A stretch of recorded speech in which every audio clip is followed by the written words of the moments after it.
en relación al delito. Al presunto delito, para ser correctos en términos. Para hablar de la investigación preparatoria, como todo concepto que se suscita dentro del proceso penal, tenemos que enmarcarnos en algunos contextos mínimos necesarios. ¿Cuáles son estos? Primero, para entender cómo se desarrolla el proceso de investigación del delito, debemos entender de que éste obedece a una finalidad del proceso penal. La finalidad de los procesos, por ejemplo, en la teoría general del proceso, en el libro del profesor Davis Echandía, siempre se encuentra vinculada como una finalidad general a lo que es la resolución de conflictos, la dilucidación de la verdad. El proceso penal no es ajeno a esta finalidad establecida en la teoría general del proceso, pero tiene, digamos, algunas finalidades con un tinte diferente.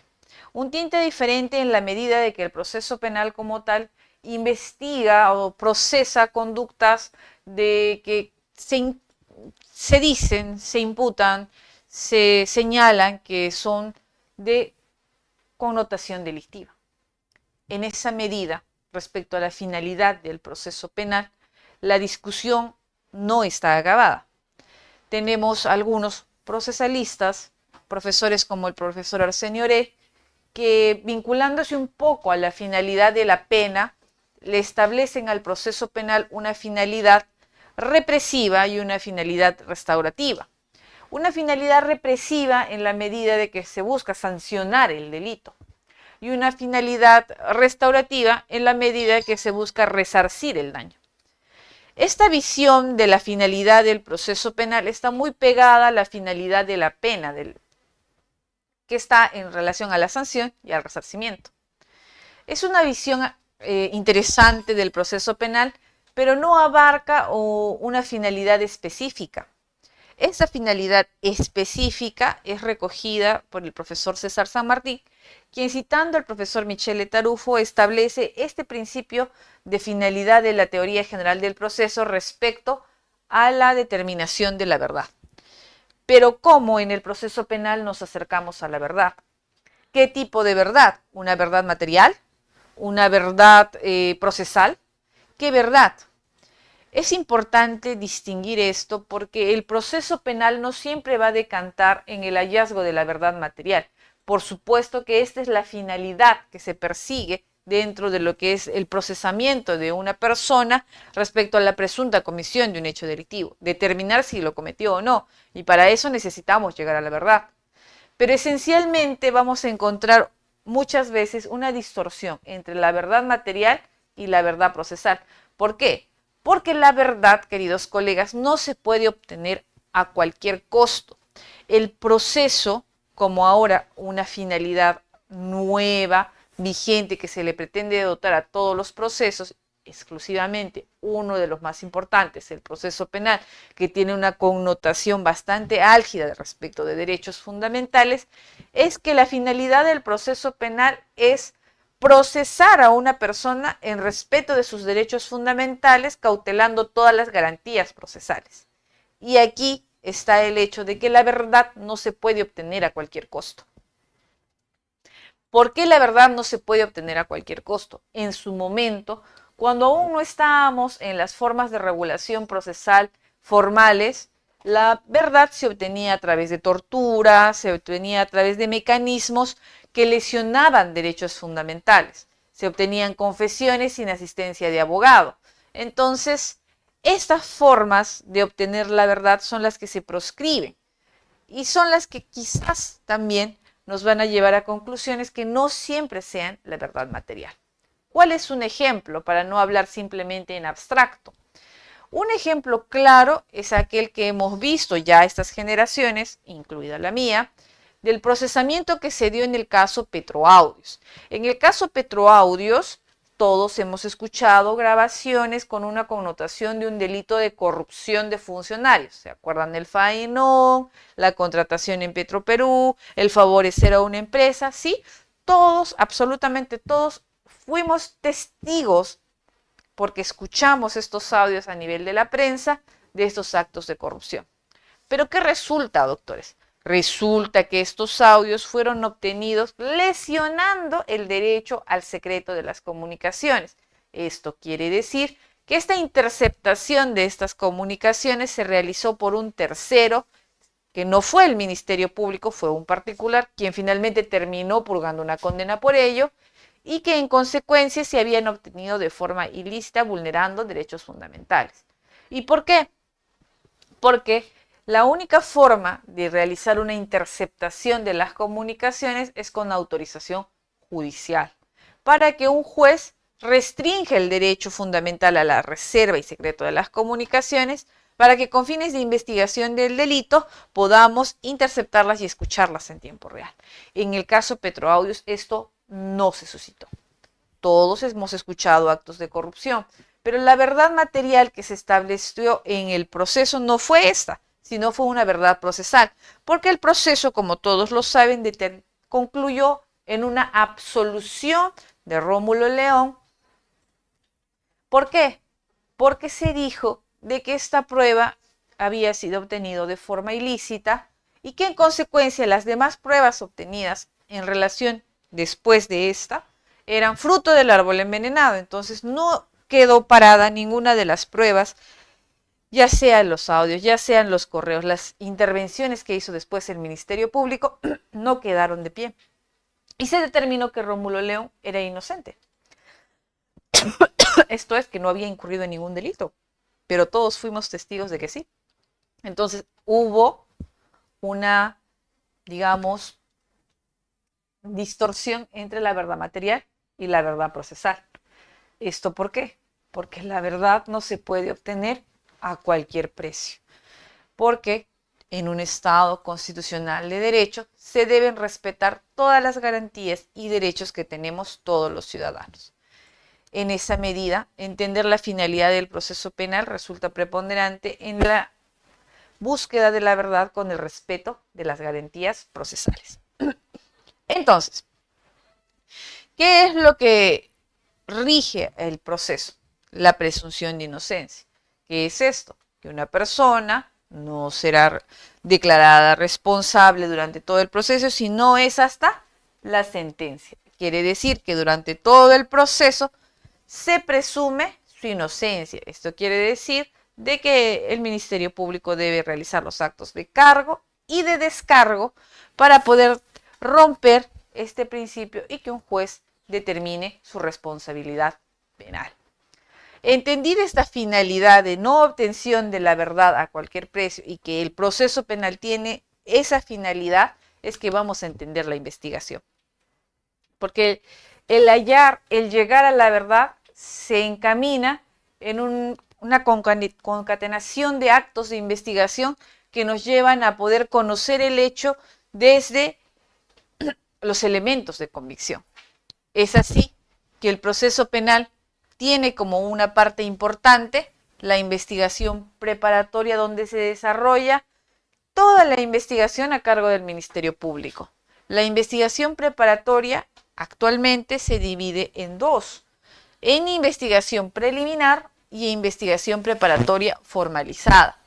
Debemos ser claros en este sentido. ¿Por qué? Porque con la ley 32.130 del año pasado no se decía respecto a la investigación preparatoria que incluía la investigación preliminar, porque recuerden que antes de la modificación de la 32.130 se le llamaba diligencias preliminares.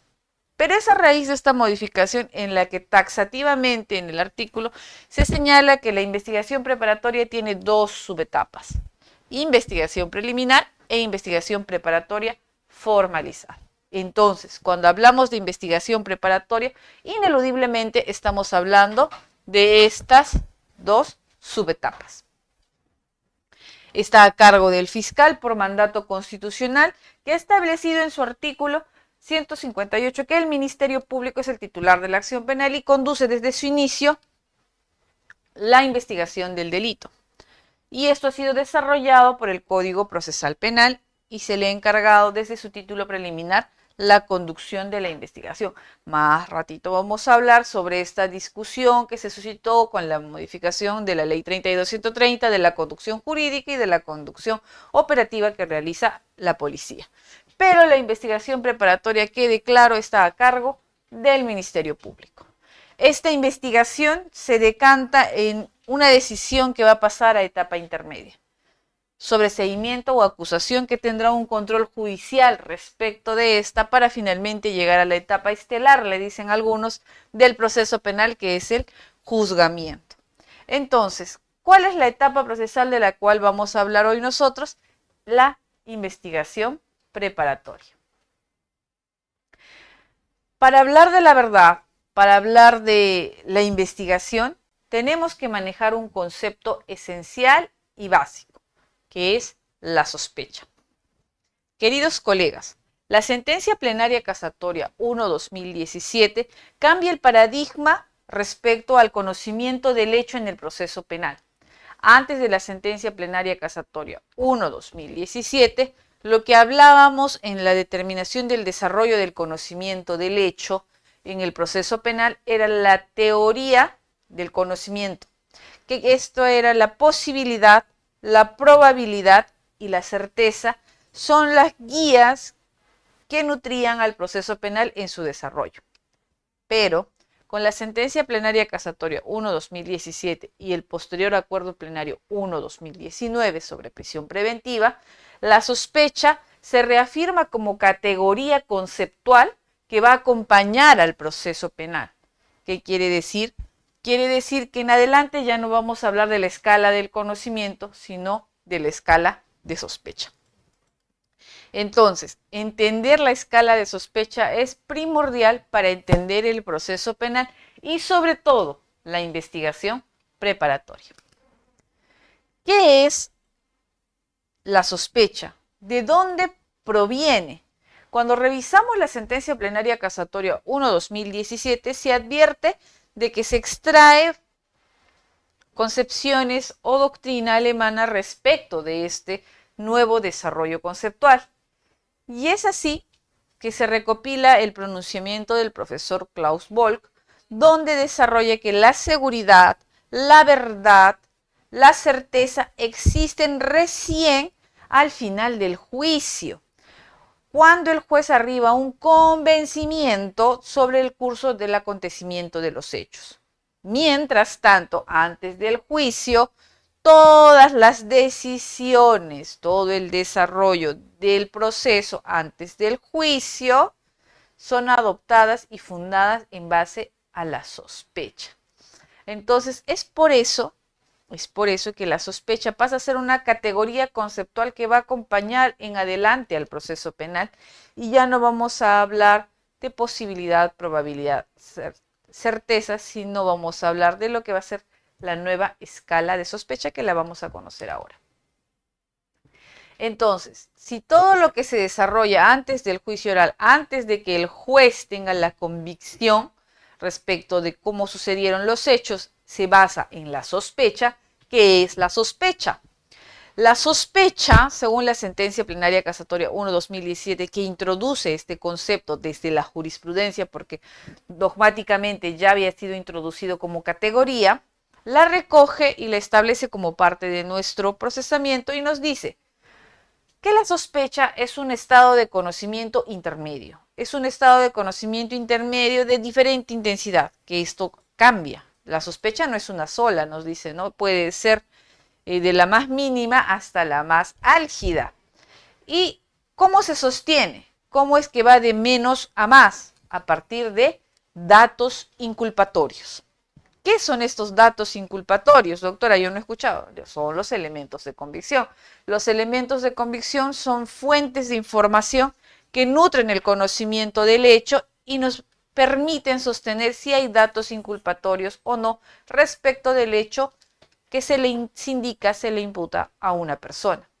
Entonces, los datos inculpatorios obtenidos de los elementos de convicción, ¿dónde se recopilan? Se recopilan en la investigación del delito. Esto es en la investigación preparatoria. Por eso es importante entender la sospecha, estado de conocimiento intermedio de diferente intensidad. ¿Cuál es la intensidad? La intensidad parte desde la sospecha inicial, algunos le dicen sospecha inicial simple, que acompaña la investigación preliminar, la sospecha reveladora, que acompaña la investigación preparatoria, la sospecha suficiente, que acompaña la etapa intermedia, y la sospecha fuerte o vehemente para prisión preventiva, que es un peldaño ya casi cerca de lo que va a ser la condena con la certeza. Esta escala de sospecha, para que ustedes puedan asimilar el conocimiento de cómo la sospecha trasciende a través de estos niveles, pueden imaginarse, como lo he puesto aquí en la diapositiva, que estamos armando un rompecabezas. Este es el fiscal, tiene el conocimiento de un hecho de connotación delictiva, hay elementos mínimos objetivos que nos permiten inferir que estamos ante un hecho presuntamente delictivo. En consecuencia, dispondré el inicio de investigación preliminar y iré reuniendo a través de los elementos de convicción nuevas piezas de este rompecabezas que me permiten tener una visión mucho más clara de lo que ha sucedido en el hecho denunciado. Y en la investigación preparatoria, también etapa de investigación, recopilaré mayores elementos, ¿qué? Elementos de convicción, constituidos por indicios o evidencias. Y finalmente, cuando concluya la investigación preparatoria, si he reunido los suficientes elementos para poder tener una sospecha simple, sospecha suficiente, promoveré una acusación. Caso contrario, si no llego a este nivel de sospecha, propondré un sobreseimiento, bajo otras causales que también tiene, ¿ok? Pero la novedad de esto y por qué se establece esta escala de sospecha es justamente en este extremo. Tanto la sentencia plenaria casatoria 1/2017 y el acuerdo plenario 1/2019 recogen la teoría de la sospecha para hacer visualizar lo siguiente: que la prisión preventiva como medida coercitiva en el proceso penal solo se puede adoptar si el nivel de sospecha que se tiene del hecho está por encima del que se tiene para una acusación. ¿Cuál es esa? La sospecha fuerte o vehemente para dictar prisión preventiva. Esto quiere decir que estoy a un paso, casi cerca, de poder determinar cómo ocurrieron los hechos, casi cerca a la certeza de que esta persona va a ser condenada y que bajo dicha exclusiva circunstancia, solo en ese escenario el juez podría ordenar una prisión preventiva. Entonces, esta escala de sospecha es establecida de esta forma para poder entender, y en respuesta a la gran vorágine de prisiones preventivas que se vivían en su momento y que aún seguro persisten, es que se da este mensaje respecto a que este nivel de sospecha ni este son suficientes para una prisión preventiva. Finalmente, el último escalón no es una sospecha, sino el último escalón es una certeza. Esta certeza es la forma en que el juez ha percibido a través de la actuación de los medios de prueba en juicio oral de cómo ocurrieron los hechos y ha generado un juicio de valor al respecto. Esta certeza es lo que le va a llevar al juez a condenar.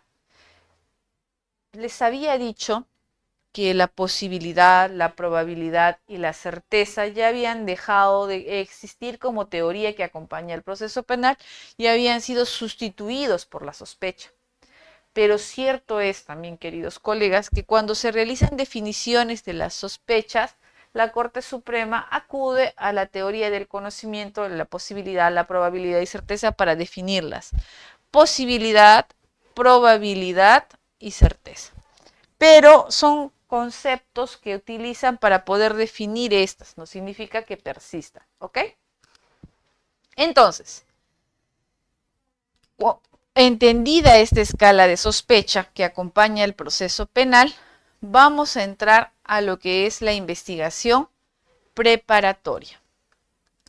Vamos a hablar primero de la denuncia y los actos iniciales. Es importante que tomemos en cuenta que cuando el Ministerio Público toma conocimiento de un hecho delictivo, no significa de ninguna forma que directamente vaya a iniciar investigación preliminar. Pues recuerden que se ha dicho de que se necesita un nivel de sospecha inicial simple, esto es, datos inculpatorios mínimos que hagan prever que se ha cometido un hecho de connotación delictiva.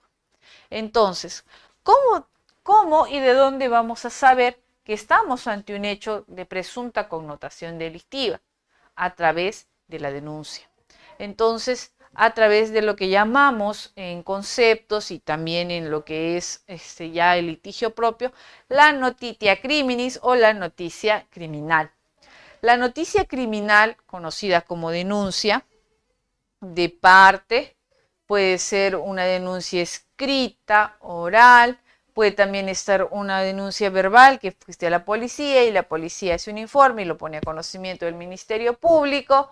Puedes ir directamente a la fiscalía y allí se levanta un acta de tu denuncia verbal, o puedes presentar un escrito, ¿no? Señalando los hechos, identificando de ser posible el responsable y poner a conocimiento del hecho del Ministerio Público.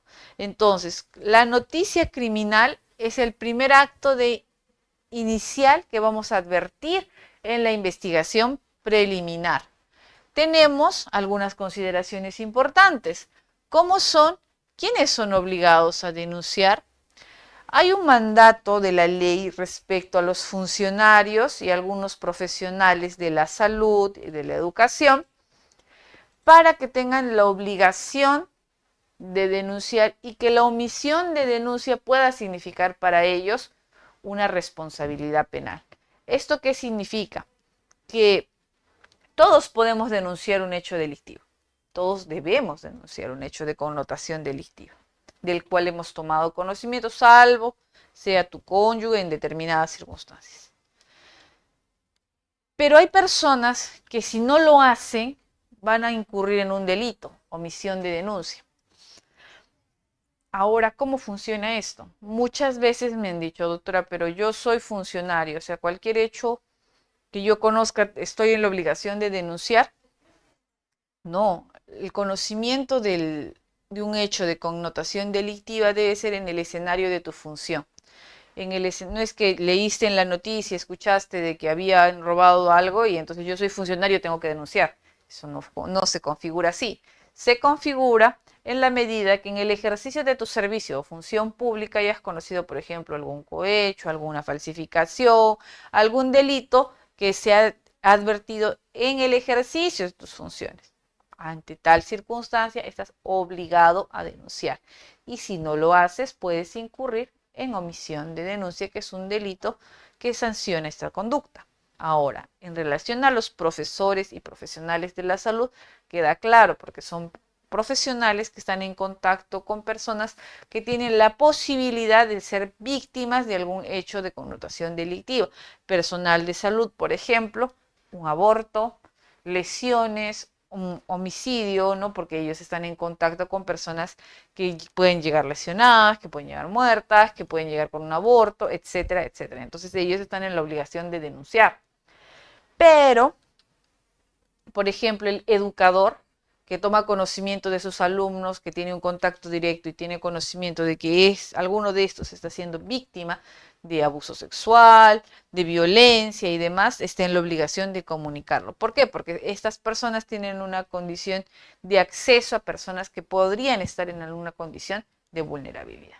Por ello, se les exige que deban denunciar. ¿Sí? Segundo, ¿qué debe contener una denuncia? Una denuncia, si es que ustedes presentan una denuncia escrita, mínimamente debe tener la identidad del denunciante, una narración de los hechos de cómo ocurrieron, individualización de ser posible del presunto responsable. Doctora, ¿le tengo que poner el tipo penal que se ha configurado? No, porque la calificación del hecho de connotación delictiva y la configuración del tipo penal en dicho hecho corresponde estrictamente al Ministerio Público. ¿Ello qué significa? Que si tú has denunciado por determinado delito y el fiscal advierte que es otro delito, está en la obligación de reconducir la investigación a ese delito. No se admite de ninguna forma de que el fiscal, tú denunciaste eso, no es este delito, pero yo advierto otro delito, pero como tú denunciaste este, lo archivo. ese razonamiento no corresponde, ¿sí? Entonces, también puedes ir de forma presencial al Ministerio Público o a la policía para que tomen razón de tu denuncia. Esa es la forma inicial en que se genera la noticia criminal. ¿Qué pasa después, queridos colegas? Pasa que esta denuncia, ya sea escrita, oral, puede hacer el informe policial, va a pasar un proceso de calificación. Este proceso de calificación de la denuncia corresponde al Ministerio Público. El Ministerio Público, ante el conocimiento de una noticia criminal, sea por los mecanismos que hemos conversado, va a tomar una decisión. La primera decisión puede ser que abra diligencias, investigación preliminar para poder realizar los actos urgentes, inaplazables, determinar al presunto responsable, etc. Pero también podrá tener la decisión de archivar liminarmente la investigación. No vamos a hablarlo solo en conceptos, vamos a hablarlo en casos.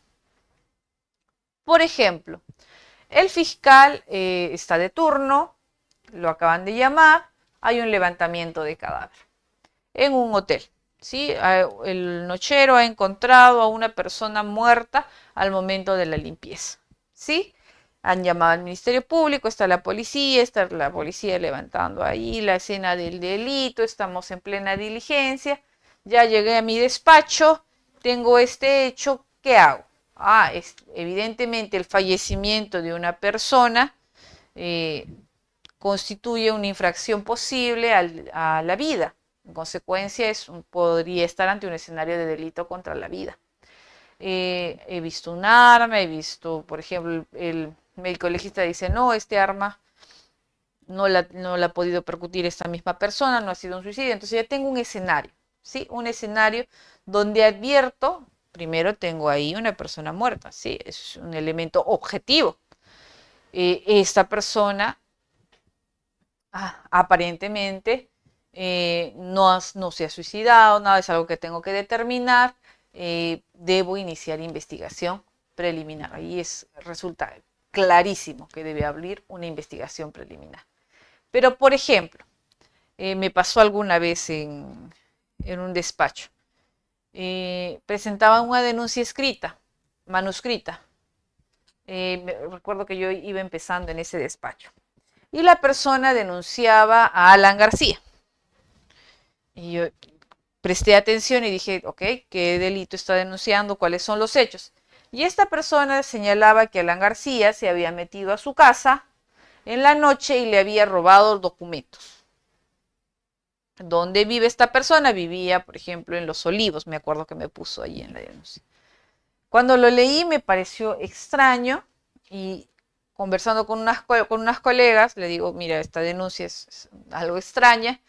Y me dicen, ya, este es el señor que tiene un poco de, bueno, una condición mental y que viene denunciando sistemáticamente cada vez que puede. Hace escritos donde Alan García a veces lo ultraja, a veces le sustrae documentos, a veces le roba sus cosas. Entonces, por ejemplo, ante este hecho, no hay posibilidad de que se pueda advertir una connotación delictiva. ¿Qué puedo hacer? Hacer un archivo liminar. Entonces el fiscal está calificando. Pero, por ejemplo, ha venido una persona y dice que ha sufrido un hurto, le han sustraído bienes de su cartera en la oficina. No sabe quién es, no sabe qué pasó, pero le han sustraído una laptop y un celular. Y formaliza la denuncia. Tengo elementos objetivos, una presunta agraviada, o bienes que ésta nos informa y un presunto delito respecto a la sustracción.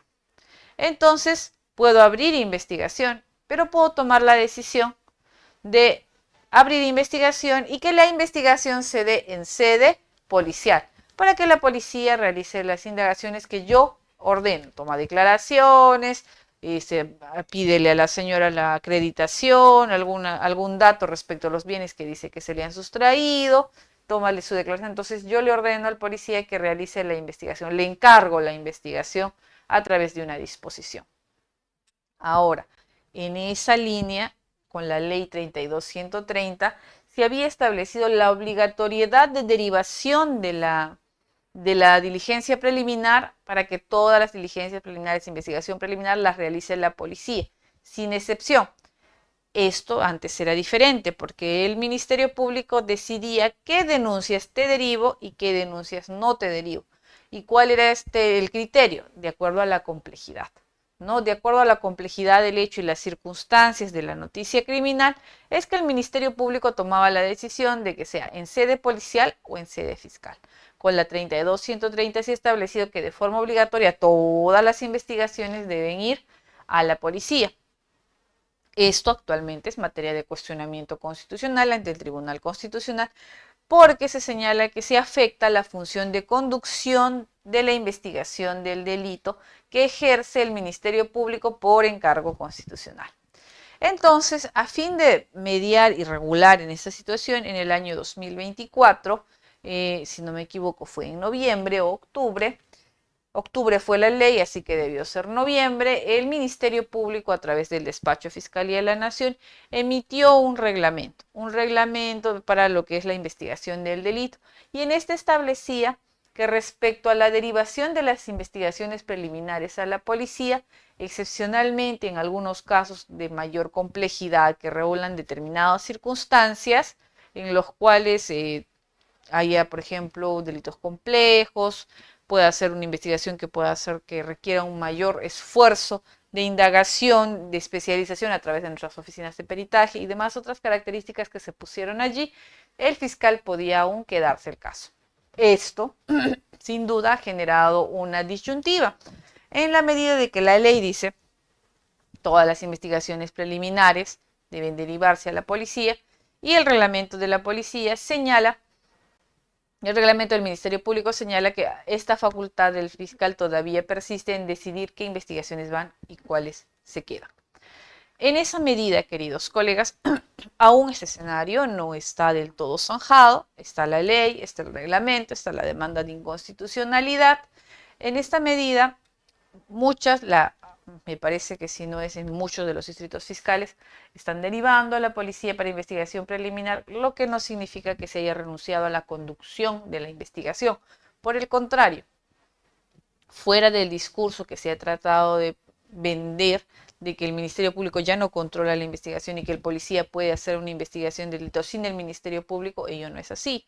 ¿Por qué? Porque la norma, en las modificaciones que se han realizado, no desvincula de ninguna forma el trabajo policial del trabajo fiscal. Por el contrario, subordina y sujeta las diligencias que pueda realizar la policía al mandato fiscal. Esto es, que estén contenidas en una disposición.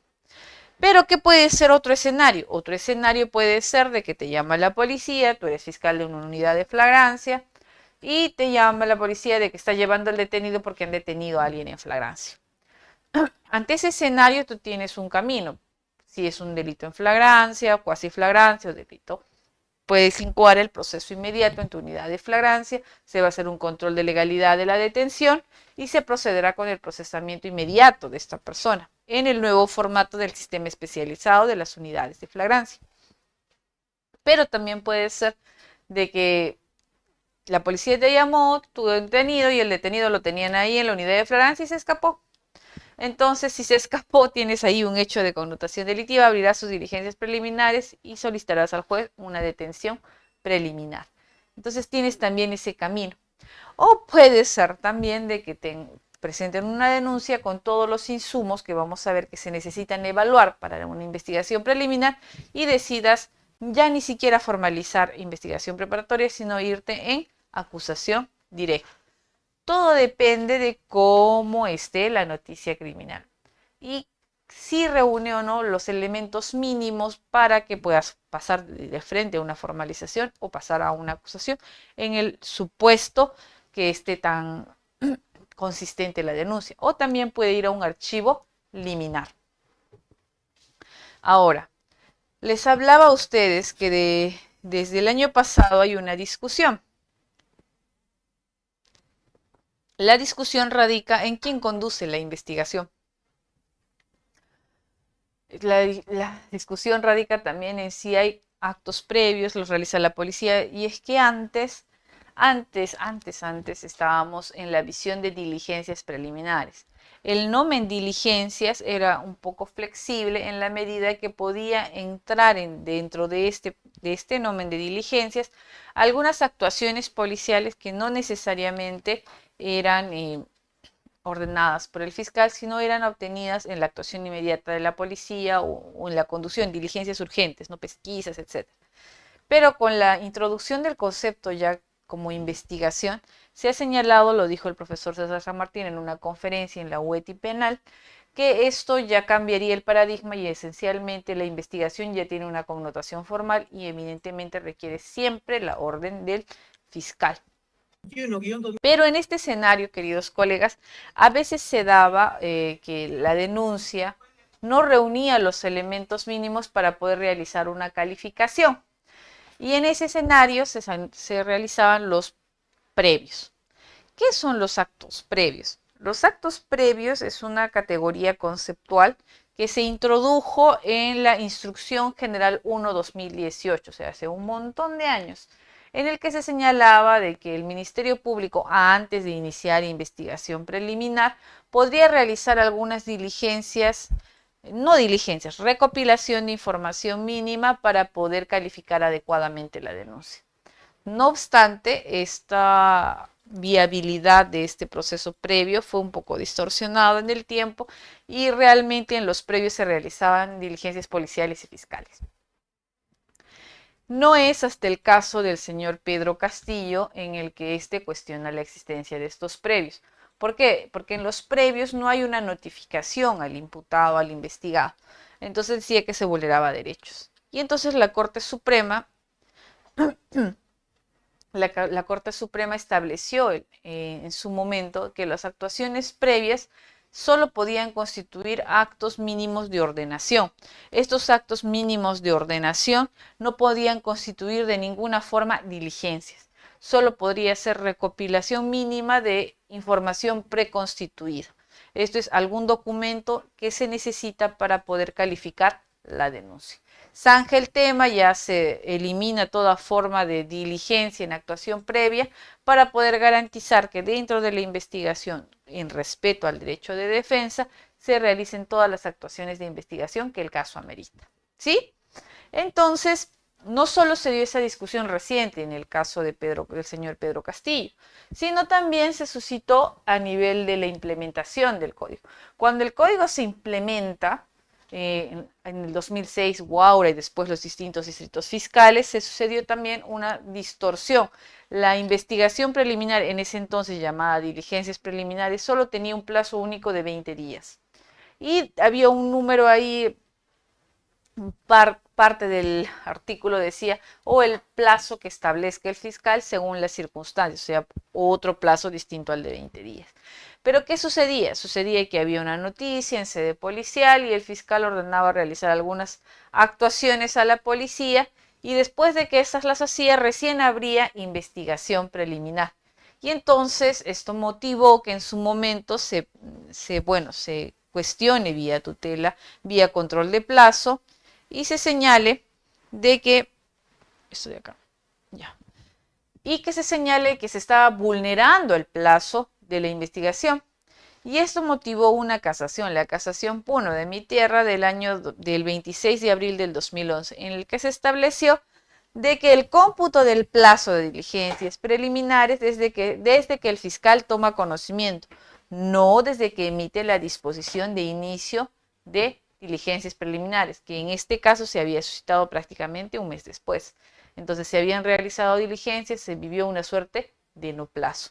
Este pronunciamiento en relación a los previos y en relación al plazo nos permite advertir de que la investigación del delito debe ser en respeto de todas las garantías. En este caso, la garantía del derecho de defensa de no realizar actuaciones vía previa que involucren una restricción al derecho de defensa y la garantía del plazo razonable, esto es, de que todas las actuaciones que realice el Ministerio Público se realicen dentro de los plazos de ley. Esto se suscitó a través de la distorsión que se vivió en su momento al inicio de la aplicación del nuevo código, zanjándose a través de pronunciamientos vía casación. Entonces, Iniciada la investigación debemos zanjar un tema de lo que hemos estado conversando, porque a la pregunta que pueda surgir si la Policía Nacional del Perú puede investigar sin conocimiento y conducción del Ministerio Público, la respuesta enfática debe ser no. La Policía Nacional del Perú, por supuesto que tiene facultades de investigar, pero estas están sujetas a una comunicación previa al Ministerio Público y una orden de actos de investigación. Esto quiere decir de que de ninguna forma su intervención se da sin conducción del Ministerio Público, porque recuerden que el Ministerio Público es el garante de la legalidad.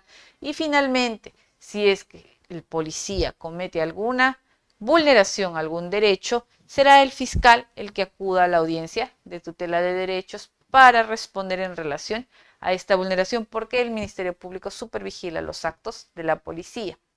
En esa medida, se cuestionaba mucho con la ley 32.130, se decía que la policía ya iba a investigar, que el Ministerio Público no va a hacer nada, ya todo ha regresado a lo que era antes de la vigencia del nuevo código.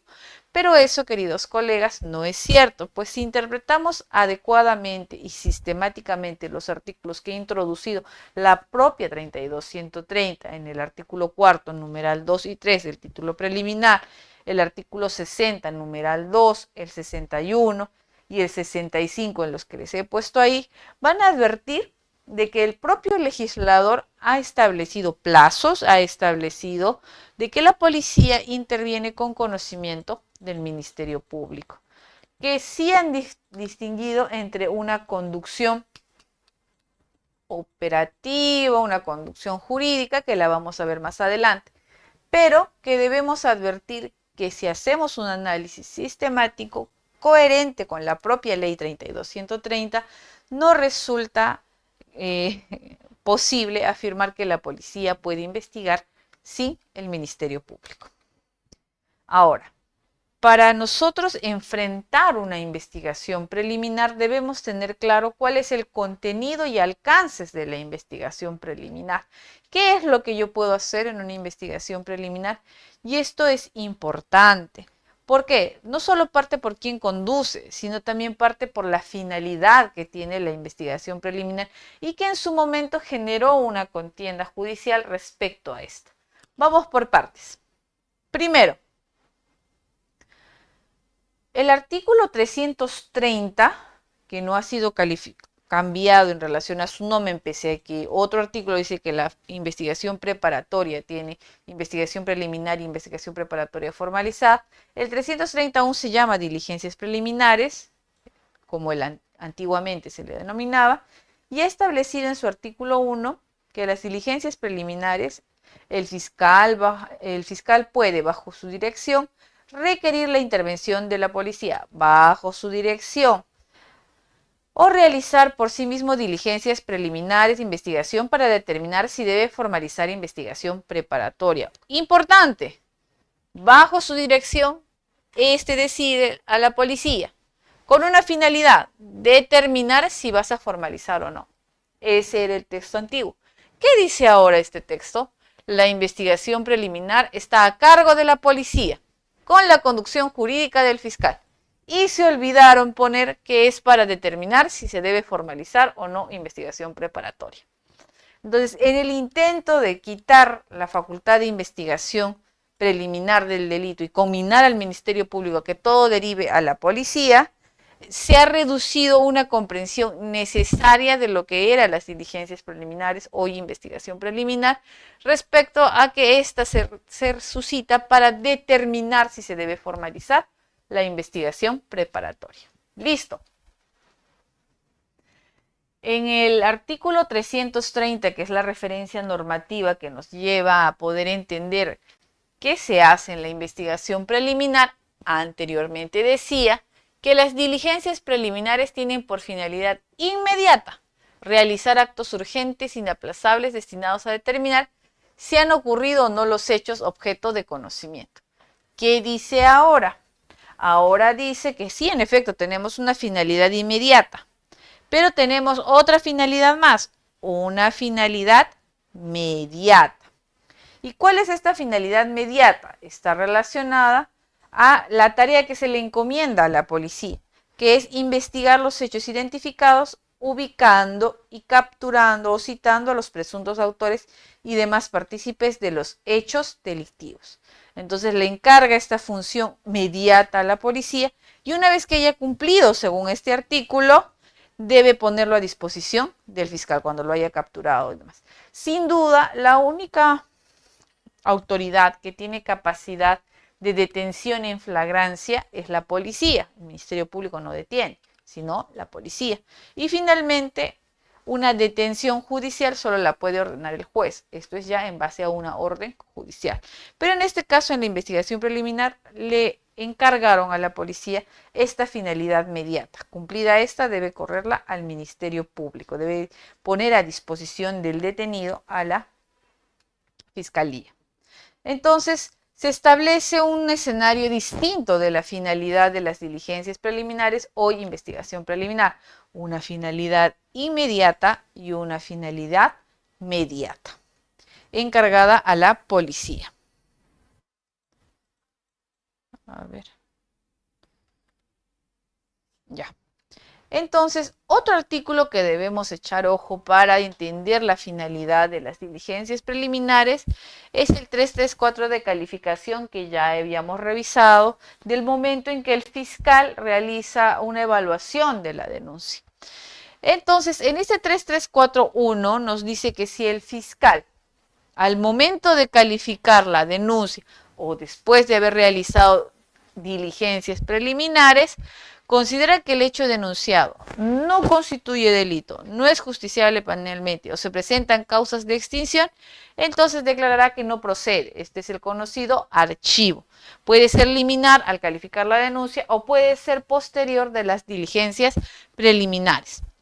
¿Qué quiere decir aquí? Nos da dos escenarios. Uno, que el hecho no constituye delito. ¿Y cómo determinamos que un hecho no constituye delito? Determinamos que un hecho no constituye delito en la medida de que este hecho no es pasible de subsumir en algún tipo penal o que la conducta es atípica, es decir, advierta que existe alguna causa de justificación o de inimputabilidad que me permite señalar que la conducta no es posible de ser constitutiva de delito. Ahora, otro dice, no es justiciable penalmente. ¿Qué quiere decir? Quiere decir que probablemente no haya una causa posible de someter al proceso penal. Puede ser, como por ejemplo muchas veces se suscita en el ámbito de los contratos que terminan denunciando ante incumplimientos, estafa, estemos esencialmente ante un conflicto de intereses civiles que debe dilucidarse en el ámbito civil. Porque colegas quienes estén litigando saben de que muchas veces los incumplimientos contractuales son denunciados como estafas.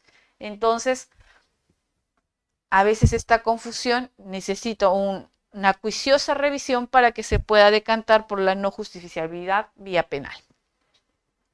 Y finalmente nos establece otra característica a verificar. Causas de extinción. Recuerden que las causas de extinción están regladas. Tenemos primero la prescripción. ¿Qué quiere decir la prescripción?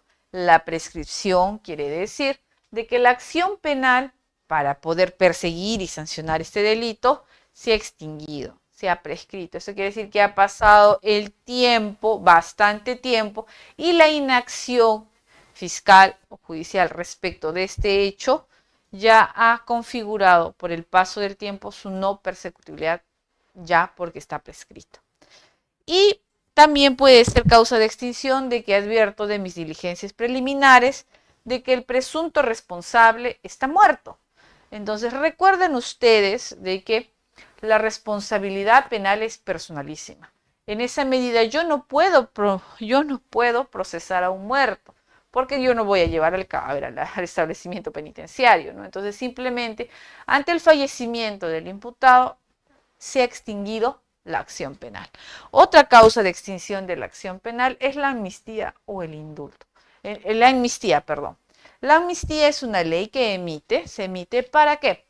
Para poder señalar que no van a ser sancionables determinados delitos. Ante ese escenario, yo no puedo contravenir lo señalado por la ley y no puedo procesar en consecuencia la conducta, por lo que se habría considerado que se habría extinguido. Entonces, este 334 nos plantea tres escenarios que debemos valorar. La tipicidad del hecho. que sea juzgable penalmente y que no esté incursa en alguna causa de extinción de la acción penal. 3 presupuestos nos pide el 334 para calificar la denuncia y pasar a la formalización de investigación preparatoria. Si estos 3 requisitos se incumplen, no cabe pasar a investigación preparatoria. Esto es lo que nos dice el 334. ¿Qué nos dice el 336? El 336 ya habla de la formalización de investigación preparatoria, pero también nos alcanza conceptos que debemos entender y tener claros en relación a que si de la denuncia, del informe policial o de las diligencias preliminares que realizó, aparecen indicios reveladores de la existencia de un delito. Esto es la sospecha reveladora. Y reafirma una causa de extinción, porque acá me habla de causas de extinción, pero aquí me habla de una específica, que la acción penal no ha prescrito. La prescripción es una causa de extinción de la acción penal. Que se ha individualizado al imputado, este es un requisito importante, porque yo no puedo formalizar investigación preparatoria contra los que resulten responsables. Tengo que tener identificada a una persona. Y si fuera el caso, se han satisfecho los requisitos de procedibilidad. Esto es sobre todo para cuestiones previas en las cuales la ley haya establecido que antes de su procesamiento se debe cumplir pasos establecidos previos, como por ejemplo en la omisión de asistencia familiar se requiere que haya un requerimiento por parte del Poder Judicial como la liquidación de devengados. Entonces, si interpretamos sistemáticamente el 336, el 3341, vamos a advertir de que la norma nos está estableciendo requisitos que se deben evaluar para pasar a una formalización de investigación preparatoria. ¿Cuáles son estos? 1, sí o sí, tener individualizado al imputado. 2, el hecho debe tener una connotación delictiva, debe ser subsumible en un tipo penal, debe ser una conducta posible de ser típica, debe ser justiciable penalmente, no debe estar incursa en ninguna causal de extinción como la prescripción. Y además debe estar acompañado de elementos de convicción que me hagan sostener válidamente que estoy ante la presunta comisión de un hecho delictivo posiblemente imputable a determinada persona. Esto quiere decir que tengo un nivel de sospecha reveladora. He pasado de sospecha inicial simple a sospecha reveladora. Listo. Entonces, repasemos. Estos requisitos son importantes y necesarios para pasar a investigación preparatoria. Ahora algunos me dirán, doctora, ¿pero qué pasa si el fiscal formaliza investigación y no ha cumplido estos requisitos? Ahí la norma te establece algunos actos de defensa que puedes activar, como las excepciones. Tú dices, doctora, el fiscal ha dicho que la conducta es típica y la conducta no es típica, es atípica. Plantea tu excepción. Doctora, está prescrita la acción. No hay, plantea tu excepción. Entonces, hay un control. Muchas personas a veces se equivocan al momento de que se formalice investigación preparatoria y plantean tutela de derechos. No sea la conducta es atípica, no hay imputación, etc. Cuando existen mecanismos de defensa como las excepciones o cuando no se cumple una circunstancia de procedibilidad, puedes plantear una cuestión previa. Entonces, estate atento. ¿Cuál es el argumento respecto del cual consideras por el cual no se ha cumplido este presupuesto para la investigación preparatoria y utiliza los mecanismos adecuados para reconducir la causa? Pero vamos a cerrar bien la finalidad. Ya hemos visto que hay una finalidad inmediata, realizar los actos urgentes e inaplazables, y una finalidad mediata, que es investigar los hechos y capturar a autores y partícipes, esencialmente encargada a la Policía Nacional. Pero tenemos una finalidad última, que es la que hemos visto, que es determinar si se debe formalizar investigación preparatoria, verificando los presupuestos que hemos repasado. ¿Sí? Entonces, ¿cuál es el objeto de cumplir estas 3 finalidades? La última, la inmediata y la mediata. Determinar si han tenido lugar los hechos y su delictuosidad, como ya hemos conversado, asegurar los elementos materiales de su comisión, e individualizar a las personas involucradas. Si cumples esos 3 objetivos con los presupuestos que se han establecido, puedes formalizar investigación preparatoria. Ahora, como ustedes han visto, aquí hay una finalidad inmediata, realizar los actos urgentes e inaplazables. ¿Qué pasó? La jurisprudencia siempre nos ayuda a entender la dimensión y alcance de los conceptos, así como su no restricción. ¿Qué pasa aquí? Conocido es el caso que se ha procesado en relación a la señora Keiko Fujimori y al partido Fuerza Popular. ¿Qué se suscitó en este caso? Se suscitó de que se planteó una tutela de derechos y un control de plazo, pues se señaló que las diligencias preliminares estaban durando mucho más tiempo del que establecía la norma y que se estaba vulnerando la naturaleza de las diligencias preliminares. Esencialmente se decía de que la naturaleza de las diligencias preliminares es realizar actos urgentes e inaplazables, y las diligencias preliminares a las cuales ellos eran sometidos se había distorsionado en su finalidad, se habría roto y se estaría prácticamente convirtiendo en una investigación preparatoria en fase preliminar. En ese escenario se planteó esta casación, bueno, la primera instancia la desestimó, la segunda instancia confirmó y llegó a casación. Y la Corte Suprema nos alcanza un concepto importante para entender la naturaleza de las diligencias preliminares en la casación 528-2018 nacional. Ya estamos hablando del año 2018, ya hace bastantes años. ¿Qué nos dice la Corte Suprema? En resumidas cuentas, la Corte Suprema nos dice que la finalidad de las diligencias preliminares está acompañada a la naturaleza del delito.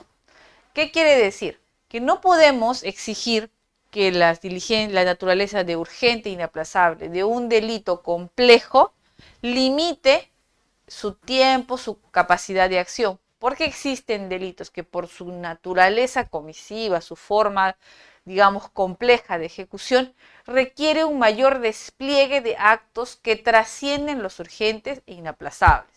¿Por qué? Porque cuando pasamos a investigación preparatoria no solo vamos a hablar de que se identifique al imputado, que tengo elementos de convicción a nivel de sospecha reveladora, que el hecho es delictivo y demás, sino que se va a exigir un nivel de imputación para la formalización. Y muchas veces estos delitos que por su naturaleza compleja no son posibles de determinar en un plazo tanto como el de 60 días, que es actual, demanda la ejecución de mayores actos de investigación en sede preliminar. En consecuencia, no se puede interpretar de forma restrictiva la finalidad última y urgente de las diligencias preliminares. Esta siempre estará aparejada y acompañada del delito que se investiga. Entonces, la Corte Suprema, en los fundamentos que les he señalado aquí, que lo van a tener en sus diapositivas, nos alcanza este concepto y redimensiona de que no se debe entender de forma restrictiva la finalidad de las diligencias preliminares o investigación preliminar. Esto que nos invita a advertir que las diligencias preliminares, doctora, usted está entre diligencias preliminares e investigación preliminar.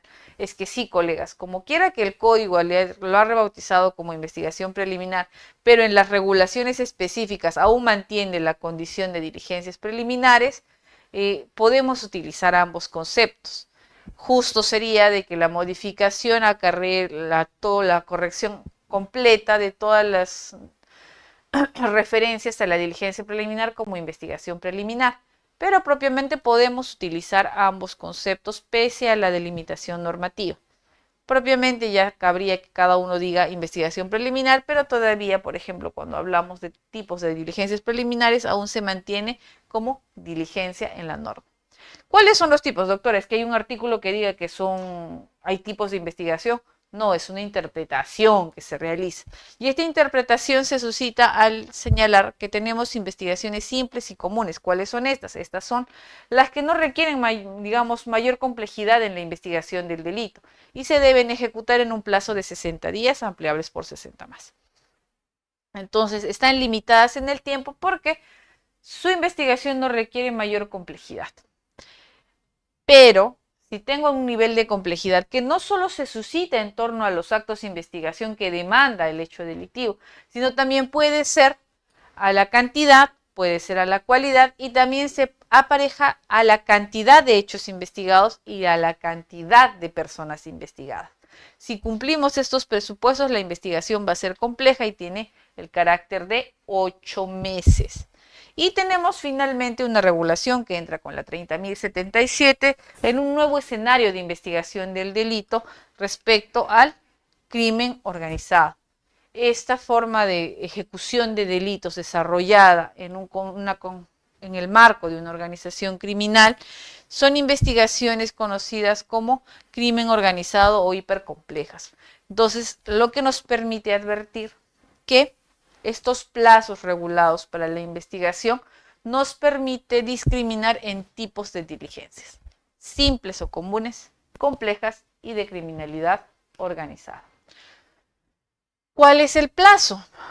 Antes del 19 de agosto del 2013, esto es que del 2006 que entró en vigencia hasta el 2013, estamos hablando 6-7 años, el plazo de investigación preliminar era de 20 días. Y es que primero se concibió que el Código Procesal Penal, esta etapa era rápida, urgente, inaplazable, pero solo se visualizó este plazo desde los delitos comunes. No se visualizó adecuadamente este plazo desde lo que son los delitos más complejos, como son corrupción, lavado, crimen, etc. Entonces, entiendo que el legislador respecto de estos delitos dejó la salvedad para el fiscal de que puede fijar un plazo distinto al de los 20 o de 60 días, de acuerdo a la complejidad y circunstancias de los hechos, abriendo la puerta a que en efecto existen investigaciones comunes e investigaciones complejas. Ya el código nació con esta concepción y nos podía hacer advertir ello.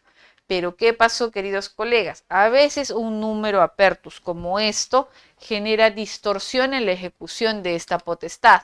¿Qué pasó? Pasó de que, como se decía, de que el fiscal podía fijar un plazo distinto al establecido en su momento 20, ahora 60, los plazos de investigación se dispararon.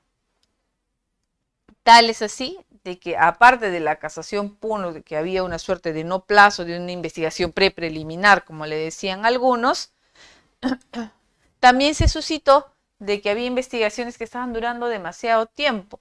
Y la casación 2-2008 Guaura se establece, se advierte esta distorsión en la ejecución del plazo y dice, por si acaso, si bien el artículo tiene un número apertus donde tú, fiscal, de acuerdo a las características y complejidad del hecho, puedes fijar un plazo distinto, no puede ser mayor en su hipótesis más extrema al plazo establecido para la investigación preparatoria. Y en su momento eso era 120. Entonces, le establece un parámetro. Ok, las diligencias preliminares tienen un plazo fijado de 20, 60 días después, pero, señor fiscal, esta parte que te dice que puedes fijar un plazo distinto no puede ser mayor al de investigación preparatoria. Sería absurdo. Posterior a ello, pese a esto, seguían suscitándose distorsiones, lo que llevó a la emisión en el 11 de julio del 2013 de la casación 144-2012 Lambayeque, donde la Corte Suprema establece que el plazo máximo de investigación preliminar no puede ser mayor a 8 meses. ¿Ok? Dice, ya te estás excediendo, solo pueden ser no más de 8 meses y se acabó. Y allí, posterior, un mesecito después, sale la ley 30.077. Y introduce un nuevo plazo, los 36 meses. En paralelo a esto, días antes de que la ley 30.077 aparezca en nuestro ordenamiento, se había suscitado un pronunciamiento interesante que ya ha quedado sin efecto, pero que lo debemos recordar. Y es la casación 134-2012 Ancash, donde decía de que no procede prórroga de la investigación preliminar cuando ha vencido. ¿Qué quería decir esto? Se agarraban un poco de la preclusión procesal y decían de que si el plazo se le ha vencido al fiscal, él no puede emitir una disposición ampliándolo, porque esa oportunidad ya se le pasó. Entonces tenía que emitir su pronunciamiento o archivar o formalizar. En esa medida, muchas investigaciones con este pronunciamiento pues tenían que emitirse un pronunciamiento. Pero finalmente, con la casación 528, que es la que hemos comentado de la naturaleza de las diligencias preliminares, se dice que no se puede aplicar la caducidad preclusión a la emisión de una disposición ampliando las diligencias preliminares, pues la norma establece la posibilidad de su prórroga. Entonces dice que la caducidad y la preclusión solo se aplican en la medida de que la norma no establezca una posibilidad de prórroga. Si la norma establece una posibilidad de prórroga, entonces no se aplica. En ese sentido, ya carece de efecto esta casación. La casación 528 dice, sí, el fiscal, si se le ha vencido el plazo, sí puede ampliar, pero va a responder administrativamente por esto, porque es una negligencia funcional. Él debió ampliar su investigación dentro del plazo.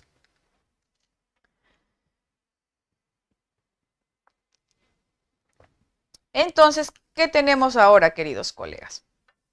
Estos plazos. Preliminar simple, 60 días. Preliminar en preparatoria, 120. Ampliables por 120 más sin autorización judicial. Recuerden que en preparatoria tenemos un control estricto del juez de investigación preparatoria. En compleja preliminar, 8 meses. En preparatoria, 8 meses más 8 meses, pero con autorización judicial. En crimen tenemos 36 meses. Y en preparatoria, 36 meses ampliables por otros 36 más con autorización judicial. Si ustedes pueden advertir, en diligencias preliminares se puede ampliar el plazo cumpliendo los requisitos que establecen, ¿no? 60, lo declaras complejo, te pasas a 8 y si tienes criminalidad lo vinculas y puedes irte hasta los 36. Pero en el caso de la investigación preparatoria, toda ampliación, salvo esta de los 120, de 8 meses a más, se requiere autorización judicial. Listo. Si nosotros hemos advertido y hemos cumplido los presupuestos que les he expuesto en la finalidad, vamos a dar por concluida nuestra investigación preliminar.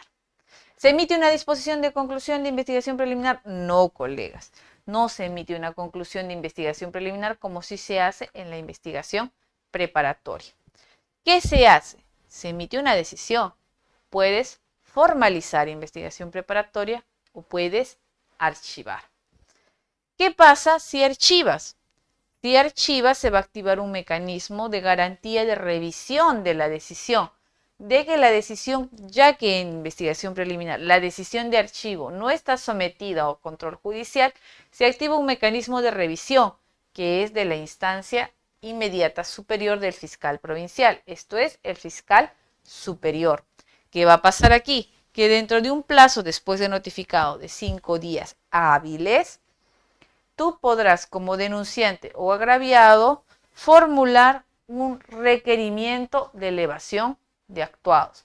El requerimiento de elevación de actuados se presenta ante el fiscal provincial o el fiscal que ha conocido en primera instancia, porque recuerden que hay investigaciones de procesos de función que los ve un fiscal superior y un fiscal supremo en otros casos. Notificado del archivo, tienes 5 días hábiles, formulas tu elevación de actuados para que el archivo sea revisado por un órgano superior. El órgano superior, calificado tu requerimiento de elevación de actuados, puede tomar 3 decisiones. Una, puede ratificar el archivo. Está muy bien archivado, aquí no hay causa. 2, puede ordenar que se realicen actuaciones de investigación que no se realizaron y que el fiscal superior considere necesarias para realmente decidir si se investiga a nivel de investigación preparatoria o no. Y 3, te puede ordenar, el caso sí tiene sentido, vaya a formalización de investigación preparatoria. Hay acá algo importante, queridos colegas. Recuerden que actualmente las notificaciones no necesariamente se están dando en los domicilios procesales, sino dado que en los apersonamientos se presentan correos electrónicos y autorizan su notificación en estos, las notificaciones son por correo electrónico. Al respecto, ¿qué está pasando? Desde que entró a tu correo, tienes 3 días más adicionales a los 5 que te da la norma. Ahora, estos 3 días hábiles están regulados en un reglamento de notificación electrónica del Ministerio Público que todavía no está vigente, pero que el Tribunal Constitucional, homologando el tema de los 3 días respecto a lo que se configura en el SINOE, a lo que es el correo que realiza el Ministerio Público, ha señalado de que se debe tomar ese mismo criterio en favor del agraviado y siempre en favor de pro recurso, de que se reciba, de que se revise el pronunciamiento de archivo. ¿Por qué? Porque este pronunciamiento de archivo no tiene control judicial. El único control que va a tener es el control fiscal inmediato superior de quien ha archivado la denuncia. Pero este archivo solo se va a dar bajo los supuestos que hemos conversado. Los repasamos. La conducta no es posible de subsumir en un tipo penal, no es justiciable penalmente, quizás ha concurrido una causal de extinción de la acción penal, o no existen suficientes elementos, o no he identificado al imputado simplemente. Entonces, en esos escenarios, pues no puedo proceder a formalizar investigación preparatoria. Ahora preguntarán, ¿estos son juntos o separados? Cada causal es separada, no necesitan configurarse todas para que se decida el archivo. Basta la configuración de una para que se proceda con el archivo. Listo.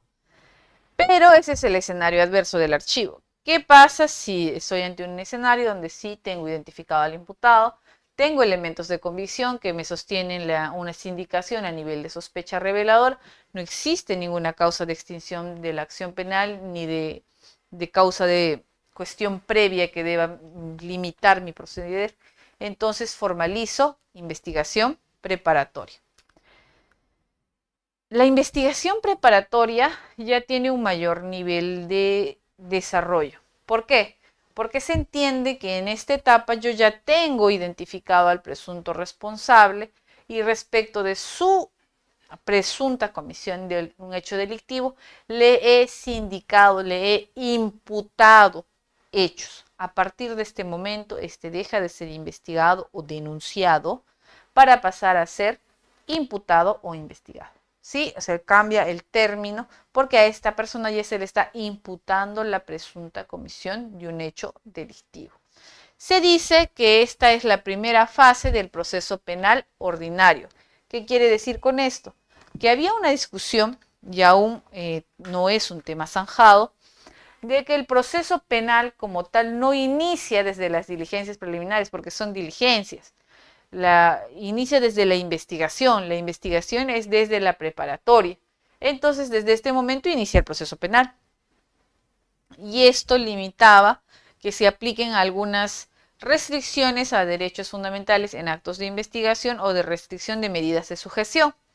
La Corte Suprema finalmente estableció en un caso como por ejemplo el impedimento de salida del país que sí era viable que en diligencias preliminares se pueda dar una medida de este tipo, hincándose, aunque no lo dijo, hacia la teoría de que las diligencias preliminares forman parte del proceso penal, que es la posición del Ministerio Público. Si bien la defensa en su momento dijo son diligencias, tienen una connotación diferente, quizás con la modificación legislativa podríamos aseverar de que dado que ahora el legislador le ha dado el nombre de investigación, no cabe la menor duda de que la investigación preliminar también forma parte y desde allí inicia el proceso penal. Pero todavía persiste esta concepción de que la investigación preparatoria formalizada es la primera fase del proceso penal. ¿Cuál es la finalidad de esta fase? Ya saben que la primera era primero identificar al imputado, reunir elementos de convicción para tener insumos a nivel de sospecha reveladora, descartar causas de extinción, causas también de cuestión previa prejudicial. Entonces, en esta etapa ya, digamos, es una investigación más dura. ¿Por qué? Porque ya tengo una sindicación y tengo un ilícito y una persona identificada respecto de este delito. Entonces, verificar la comisión, delimitar la imputación y reunir elementos de convicción. ¿Qué requiere la formalización de investigación preparatoria? Requiere indicios reveladores, acción penal no escrita, individuación del imputado y cumplimiento de requisitos de procedibilidad. El fiscal formaliza y comunica al juez. Ahora último, ustedes habrán revisado que existió un pronunciamiento y este pronunciamiento es importante en relación a que un fiscal, me parece que es por la Selva, había formalizado investigación preparatoria, pero había omitido comunicar al juez la formalización de investigación preparatoria. Esta circunstancia, no sé bajo qué criterio, lo llevó a determinar que aún podía retrotraer su formalización de investigación preparatoria y ordenar un archivo. Y lo hizo. Este caso le significó una condena a este fiscal porque me parece que fue por prevaricato su condena en relación a que de ninguna forma, una vez dispuesta la formalización de investigación preparatoria, hayas comunicado no al juez, tú puedes retrotraer los efectos y decir que puedes archivar el caso. De ninguna forma, emitida la formalización de investigación preparatoria, hayas comunicado no al juez, tú ya no tienes control del archivo. La única forma que tienes para archivar ese caso es a través de un sobreseimiento. Y el sobreseimiento tiene la rigidez del control judicial. ¿Sí? Eso quede claro para que evitemos nuevamente estas confusiones que han llevado a la condena de un fiscal. ¿Cuáles son los efectos de la formalización de investigación preparatoria? Es lo que justo conversábamos con Sandra en relación a la suspensión del plazo de prescripción. Antes se hablaba de la suspensión, simplemente sin restringirla a un plazo, pero actualmente sí está restringida a 1 año. Se ha modificado el Código Penal y se ha dicho de que se suspende la prescripción penal, pero no más de 1 año. Esto significa que acabado el año va a empezar a correr nuevamente el plazo de prescripción de forma el plazo extraordinario. Y finalmente lo que les decía, el fiscal pierde la facultad de archivar sin intervención judicial. Esto es importante porque no debemos caer en los errores que ha cometido este colega. Entonces, ¿cuál es la esencia de la investigación preparatoria? La esencia de la investigación preparatoria se enmarca en la búsqueda de pruebas. ¿Qué es la búsqueda de pruebas? ¿Qué es la prueba? ¿No? Esas son cosas que debemos preguntarnos, ¿no? Porque a veces no podemos echarnos a investigar o a defender en el caso de los que ejerzan la defensa sin saber qué es la prueba. Y la prueba es un medio que nos permite verificar qué hechos, ¿no? Nos permite verificar que se han suscitado determinadas circunstancias. Y un concepto jurídico es verificación de hechos con trascendencia jurídica. Tarufo nos dice que la prueba es un medio para establecer la verdad, no solo para establecer hechos, sino la verdad de los hechos, muy vinculado al tema de la finalidad del proceso penal que hemos visto al iniciar la presente clase. ¿Por qué es importante la prueba? La prueba es el cimiento, queridos colegas, sobre la cual se va a construir la teoría del caso, la sindicación de una acusación y todo el proceso penal. ¿Qué nos dice Davis Echandía, que es maestro que está en teoría general del delito? Teoría general del proceso. Davis Echandía nos dice que la prueba es importante porque es la base de la administración de justicia, porque él habla a nivel general. Sin la existencia de pruebas, el Estado le sería imposible cumplir su misión de administración de justicia, porque los jueces no tendrían cómo fundamentar sus sentencias. ¿Recuerdan ustedes este pasaje bíblico de Salomón que quiere cortar a un niño a la mitad porque 2 mujeres reclaman como suyo al niño?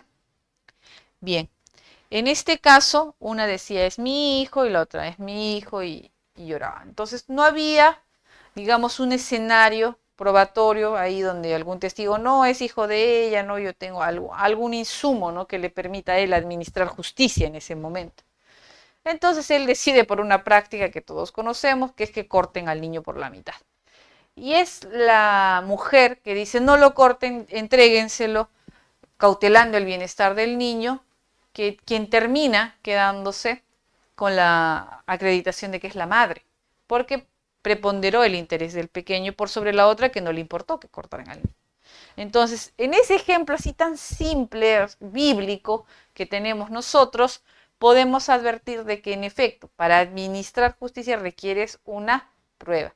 Si no, puedes decantar en escenarios como el de cortar a un niño por la mitad. Escenario crítico que evidenció una circunstancia que sirvió como base para determinar la maternidad de una persona. Entonces, ahí, ¿qué hizo el señor Salomón? Nutrirse de un medio de convicción para tomar una decisión, de una prueba. Claro, una prueba esencialmente un poco ortodoxa, ¿no? Pero bueno, es el ejemplo que nos permite entender de que la prueba nos es útil para poder nutrir al juez de una decisión. Tarufo dice que tribunales deberían establecer la verdad de los hechos en litigio y que la verdad debería ser determinada tomando como base los medios de prueba relevantes y admisibles, ¿sí? Entonces, nuevamente llegamos a que la prueba es el constructo necesario para la dilucidación del proceso penal. ¿Dónde se da el escenario de la búsqueda de pruebas? Pues en la investigación preparatoria. Su ofrecimiento se suscita en etapa intermedia y su actuación se suscita en sede de juicio oral. Es importante en este momento que ustedes van a desarrollar ya la etapa intermedia y de juicio oral, y allí les alcanzo un breve concepto respecto a objeto, medio y fuente de prueba. El objeto responde a qué se prueba. Quiero probar que esta persona estuvo en este lugar. Quiero probar que él la agredió. Quiero probar de que estuvo involucrado en un acto de corrupción. ¿Qué se prueba? No se olvide. El medio de prueba es aquel instrumento, hecho, objeto que permite acreditar una circunstancia. Por ejemplo, el Código Procesal Penal establece un catálogo de pruebas. Tenemos declaraciones de testigos, tenemos documentales, ¿sí? Tenemos pericias que nos permiten actuar. El medio de prueba es cómo ingresa la prueba al proceso y su forma de ingreso va a ser a través de su forma regulada en el Código Procesal Penal. ¿Y cómo se distingue de la fuente de prueba? Mi medio de prueba es la declaración testimonial. ¿Cuál es la fuente de prueba de este medio? El testigo, la persona. Mi medio de prueba de que ha sido una persona que murió por impacto de bala es el informe pericial, es el dictamen pericial. ¿Cuál es la fuente de prueba de este dictamen pericial? Mi perito, ¿sí? Entonces es ese juego de fuente, medio, fuente de prueba. Entonces, el indicio, evidencia y elemento de convicción o prueba, ¿son lo mismo? ¿Son categorías conceptuales idénticas? No. El indicio es un elemento perceptible, no es una prueba directa, podríamos decir, sino es una información de carácter circunstancial al hecho que se pretende acreditar, que nos permite inferir de que esta persona, por ejemplo, en el caso de la muerte por impacto de bala, ha cometido Juanito esto. ¿Por qué? Porque días antes lo vieron comprando el arma. Días antes lo vieron discutir con la víctima. Todos estos dos hechos no nos llevan a la conclusión que en efecto lo ha matado, pero son información circunstancial que nos permite inferir una verdad. Posiblemente esta persona haya matado a tal. La evidencia ya es un nivel más adelantado que el indicio, porque la evidencia ya es un elemento ya contrastado. ¿Cuál es una evidencia? El informe pericial, que ya valiéndose de las técnicas ha determinado que esta persona murió por impacto de bala y que el impacto de bala no se ha podido suscitar por sí misma, sino por un agente externo. ¿Sí? Eso es.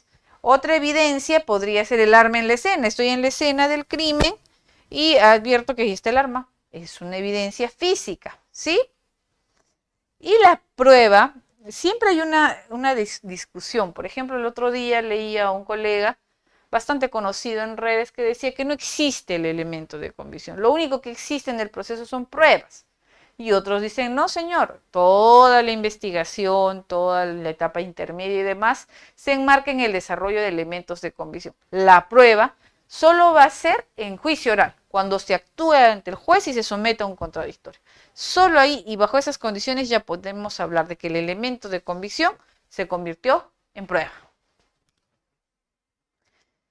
¿Cuáles son las referencias normativas necesarias que debemos tener respecto a la prueba? Primero, el artículo 2.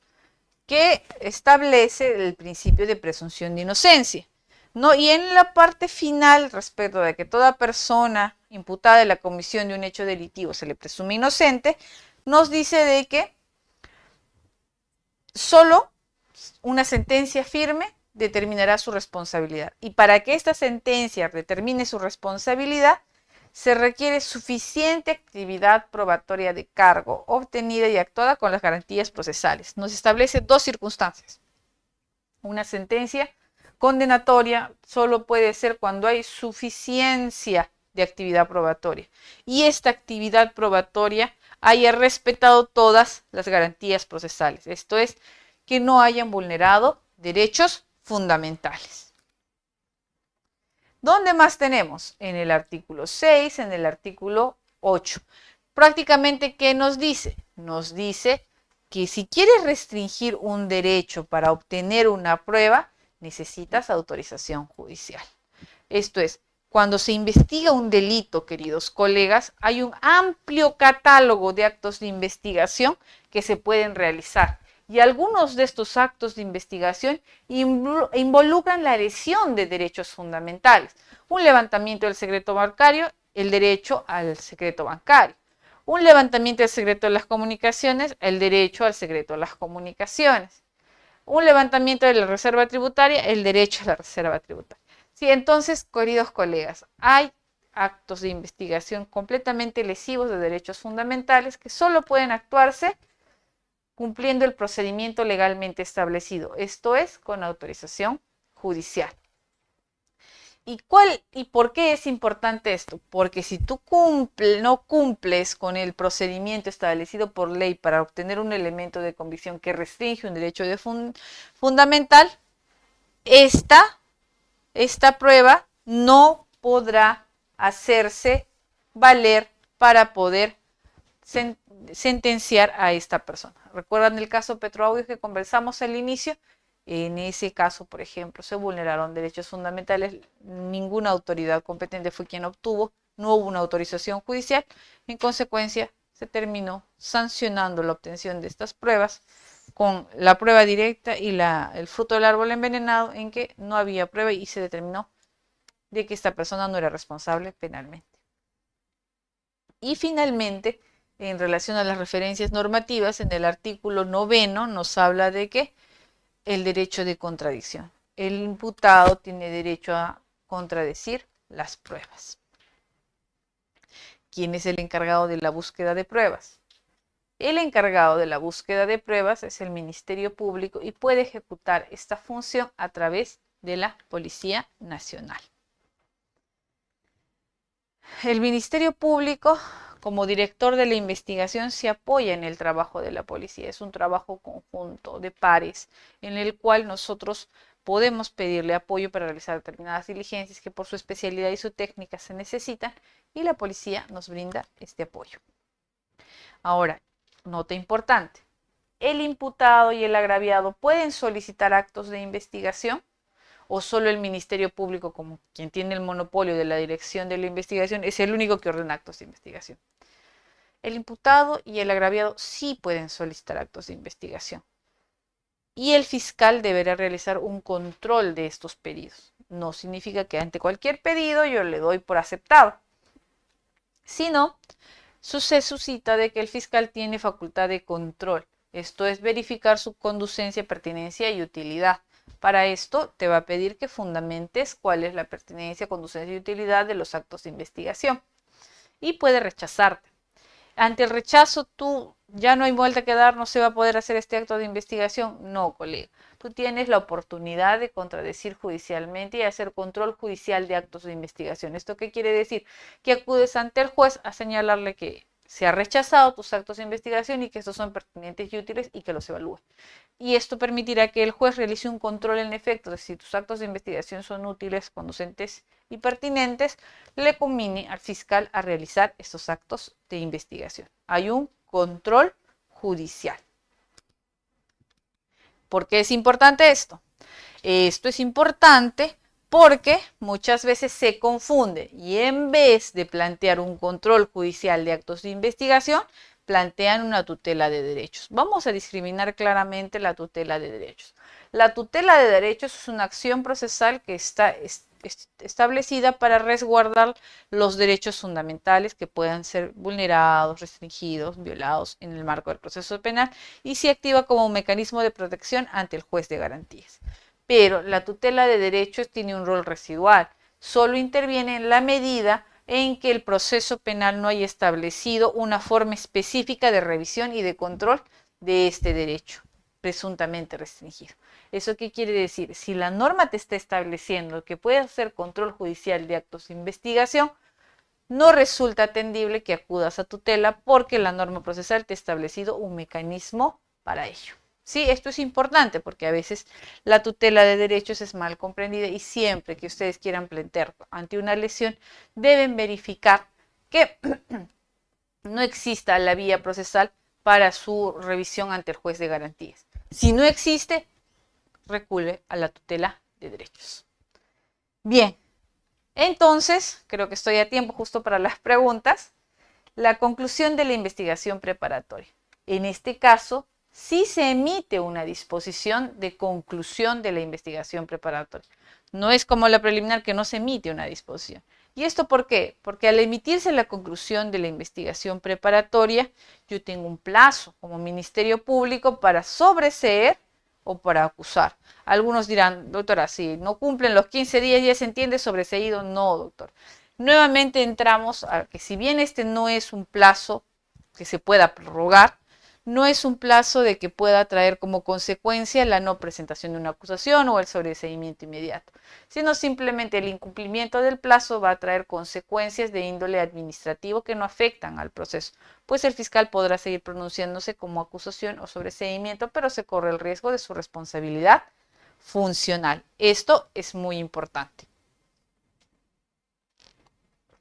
Y con esto, queridos colegas, hemos concluido la sesión de la investigación preparatoria. Me he pasado de unos minutos y sé que ustedes tienen preguntas. Así que espero poder responderlas en este breve tiempo que he dejado. Gracias. Esta es la investigación preparatoria. Queda atenta a sus preguntas.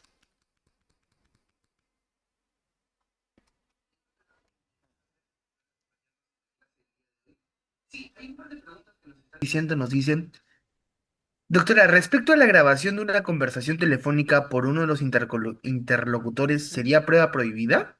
Ya, aquí hay algo importante, queridos colegas. El Código Civil establece de que cuando hay una comunicación entre interlocutores y uno de estos autoriza que éste sea utilizado en el proceso, no hay vulneración.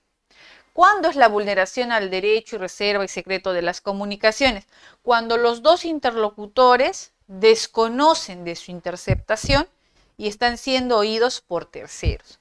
Pero si es que uno de los interlocutores, sea en grabación de la comunicación o sea en WhatsApp, en texto, en correo, autoriza que éste sea puesto de conocimiento conforme a su derecho, no habría alguna vulneración. Esto es posible.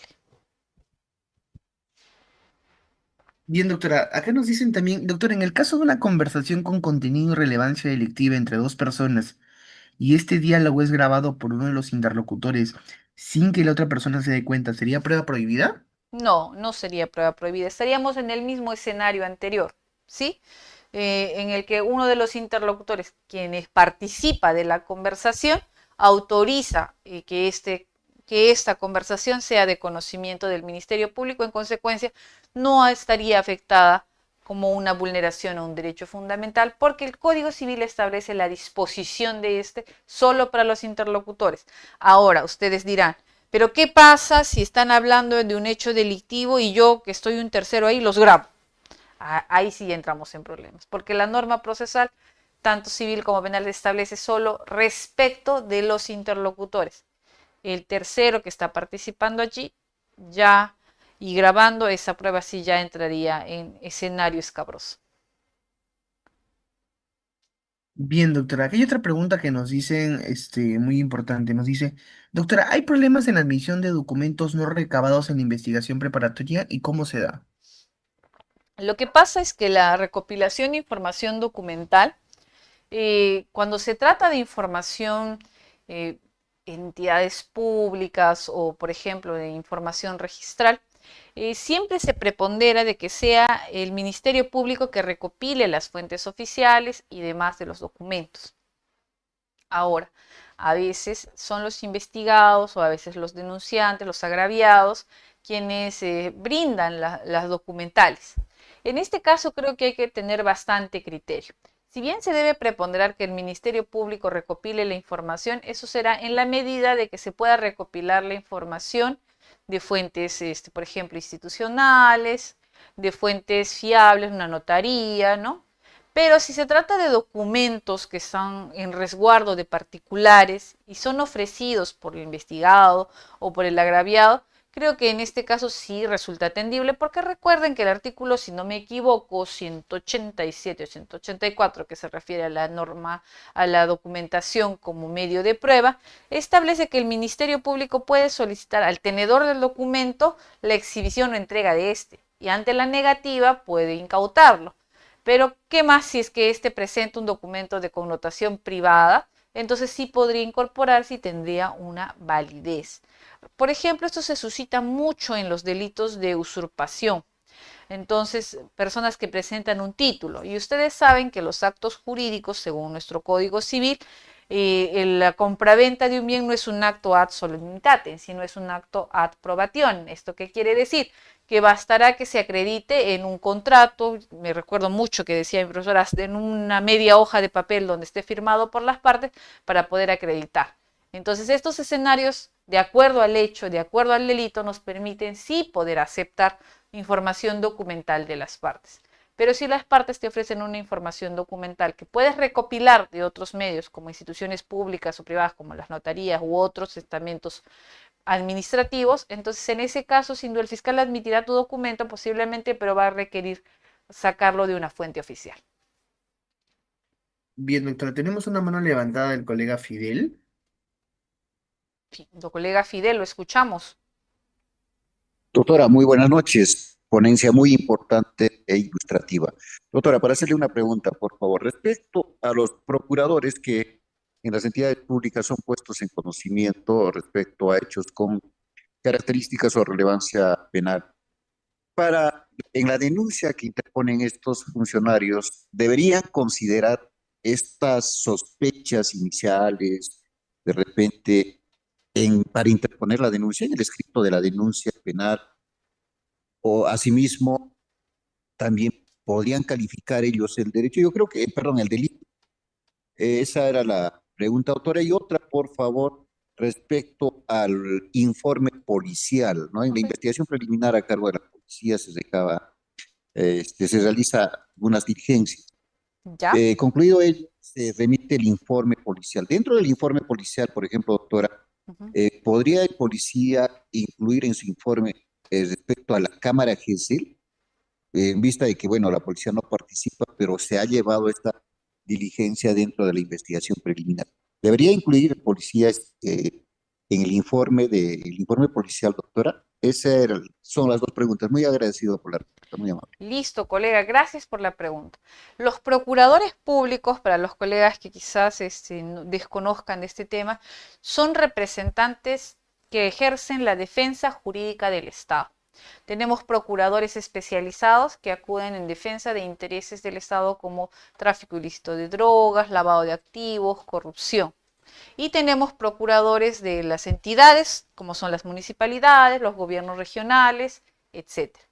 Los procuradores públicos, al ser un órgano técnico, si bien no está en la obligación, porque la norma no te establece que como en tu denuncia tengas el deber de calificar el hecho, subsumirlo en un delito y sostener el nivel de sospecha, sí parte de un deber profesional el hecho de que sustentes adecuadamente tu denuncia.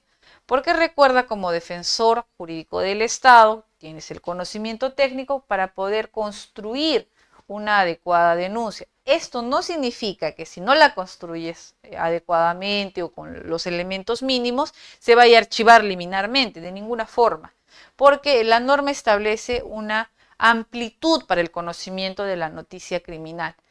Así el procurador se equivoque en la subsunción del hecho delictivo, la calificación jurídica de este hecho, esto es, si tiene una connotación delictiva y en qué tipo penal se subsume, es responsabilidad del Ministerio Público. Por ello reitero, así hayas denunciado por negociación incompatible y lo que realmente estaba era una colusión, el Ministerio Público debe reconducir la investigación hacia el tipo penal que corresponde.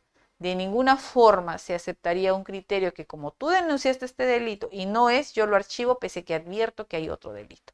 Eso es una acción que debemos quejar, que debemos advertir y que debemos señalar para que pueda irse erradicando, porque es una falsa y errada forma de aplicar la función fiscal. Primero, ¿sí? Entonces el procurador puede o no puede cumplir esto si no hay una obligación normativa que diga que esencialmente tienes que ya subsumir, poner sospecha o no, si existe una obligación profesional porque ya es un ente especializado. Pero su incumplimiento no acarreará ninguna, digamos, reacción de archivamiento que pueda realizar el Ministerio Público. Tiene que calificar los hechos, calificar la connotación delictiva y todo lo demás que le impone el Código Procesal Penal al fiscal. Ahora, en relación al informe policial, recuerden ustedes que el informe policial, este es un informe que recopila todos los actos de investigación que se han realizado en el marco de la investigación.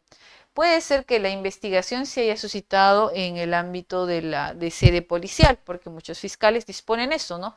La investigación se suscita en el ámbito de la sede policial. Entonces el policía participa de las diligencias, puede ser que se haya dado una cámara Gesell y la inclusión de la cámara Gesell en su informe no trascendería más allá de una recopilación o indicación de los actos de investigación que se habrían suscitado en el desarrollo de la investigación.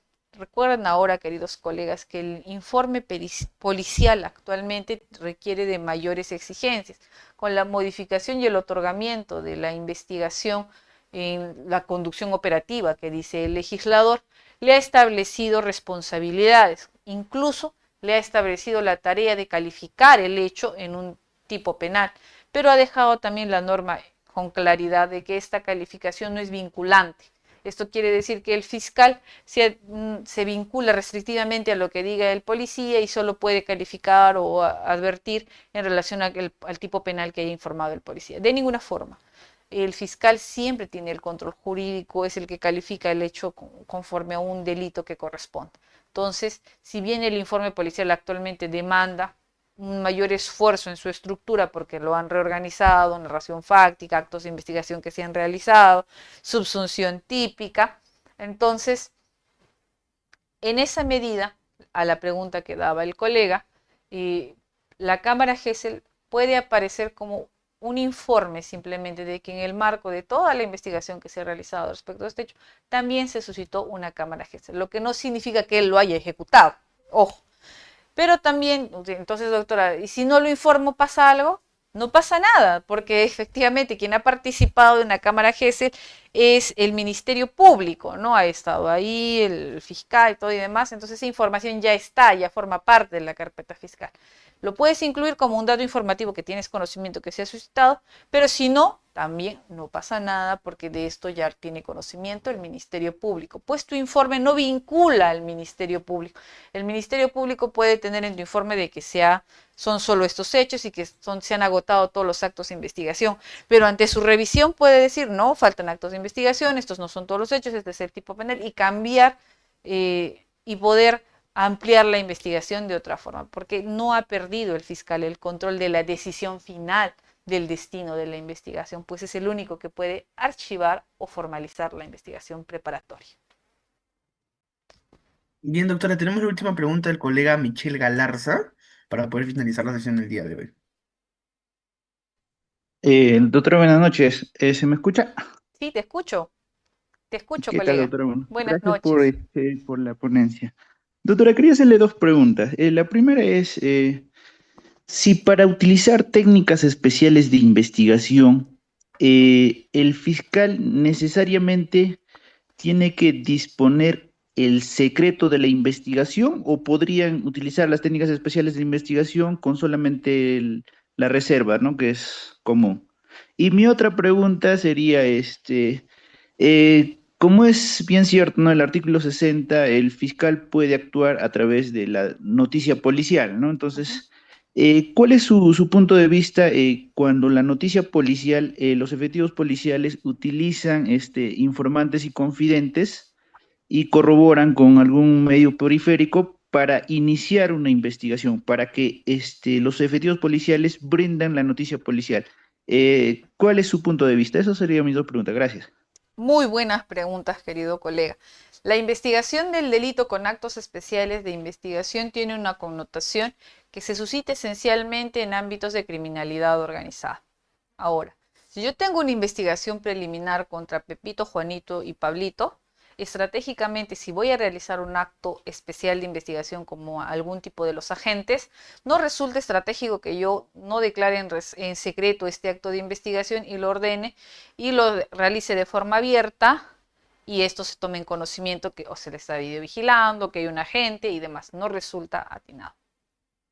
Tiene que ser secreto, porque justamente estos actos especiales de investigación, por su naturaleza y connotación, de que se involucran en los ámbitos delictivos para realizar seguimientos, para a veces inmiscuirse en la actividad criminal y demás, tienen una naturaleza secreta, reservada. Ya la reserva que se circunscribe a la investigación ya queda corta, queda necesariamente está vinculada al secreto de este acto de investigación, no de la investigación, no, del acto de investigación.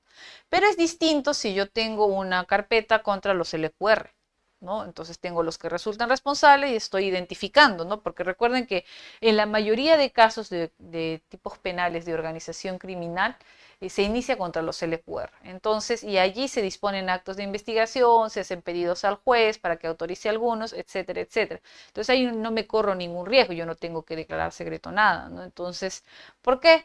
Porque no tengo un traslado, todavía estoy sin sujetos de investigación, estoy contra los que resulten responsables, ¿sí? En relación al informante, es una figura muy, muy interesante. Justamente la otra semana hablaba en relación a los informantes. Justo por una controversia que se suscitaba en los medios periodísticos respecto a un colaborador que decía de que se había develado su identidad, pero se decía que en realidad no era colaborador, sino era informante. La Policía Nacional del Perú tiene la posibilidad de tener informantes. Esto es personas que le puedan brindar datos respecto de comisión de hechos delictivos, de noticias que puedan tener de que se esté realizando alguna conducta delictiva. Estos informantes que nutren de información a la policía tienen que ser corroborados con actos policiales porque ya pueden hacer algunos seguimientos abiertos, ojo, en espacios abiertos. Si vas a entrar en ambientes privados ya vas a necesitar participación de que el fiscal pida al juez una autorización. Recuerda que puedes hacer todavía en el ámbito del ámbito policial, en mérito a la información que te brinde tu informante, algunos actos de seguimiento en vías públicas. Entonces, corroboraciones mínimas que puedes realizar de la información que se te suscita y esto estará incluido en tu informe policial para que el fiscal con esta noticia criminis pueda realizar mayores actos de investigación.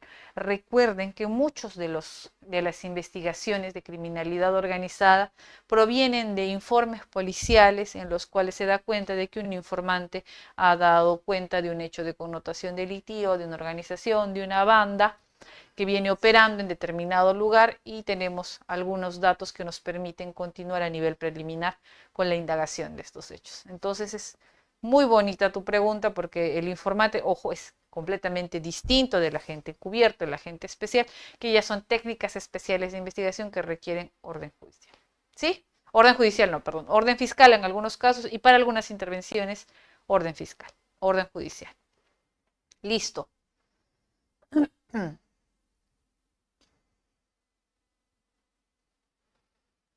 Bien, profesora, doctora, tenemos otra pregunta de otra colega, que es la colega Yani. ¿Qué dice la colega?